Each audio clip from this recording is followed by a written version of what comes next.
Hello guys, তাদের চলে আমি একটা নতুন মিনি ব্লগের সঙ্গে। তো ঘুম থেকে উঠে খেয়ে নিলাম একটু আমি জল। তো জল খাওয়ার পর একটু ক্যালি মারতে মারতে চলে গেলাম রেডি হতে। তো ঝপ করে জামাটা পরে নিলাম। তো পরে নেওয়ার পর পোজ দিচ্ছি। এখন আমি একটু একটু নেকামো না করলে তো হবে না। তারপর চলে গেলাম আয়নার সামনে রেডি হতে, মানে সাজুগুজি করতে। তারপর চলে গেলাম চুল আঁচড়ে একটু আমি ক্রিম মাখতে। তো ফেয়ার অ্যান্ড লাভলিটা মেখে নিলাম। মেখে নেওয়ার পরে চলে গেলাম লিপস্টিক পরতে। তো লিপস্টিক পরে দেওয়ার পরে গাইস 1 মিনিট এবার দেখো কেমন লাগছে আমাকে। তো সব করে সানগ্লাসটা পরে নেওয়ার পর মেঘের অবস্থা তো ছিল এরম। এবার আমি আর আমার মা বেরিয়ে পড়লাম। তো চলে এলাম টোটো ধরতে। তো টোটো তো একটাও ছিল না, অনেক কষ্টে একটা টোটো পেলাম, টোটোর উপরে উঠে পড়েছি।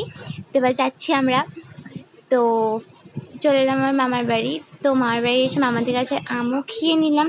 তো আমটা খুবই মিষ্টি ছিল। তারপর দিদা আমাদেরকে এগোতে চলে আসে। তো টোটো আমরা পেয়ে যাই সঙ্গে সঙ্গে। তো আমরা টোটোতে উঠে দিদাকে টাটা বাই বাই করে দিই। তারপর আমি আর আমার মা চলে যাই টোটোয় করে। তো এসে গেলাম, এবার বেরোবো রেলগেট। তো রেলগেটটা বেরোনোর পর মিঠাই গেলাম আমার ঠাম্মার জন্য নিরামিষ চপ নিতে।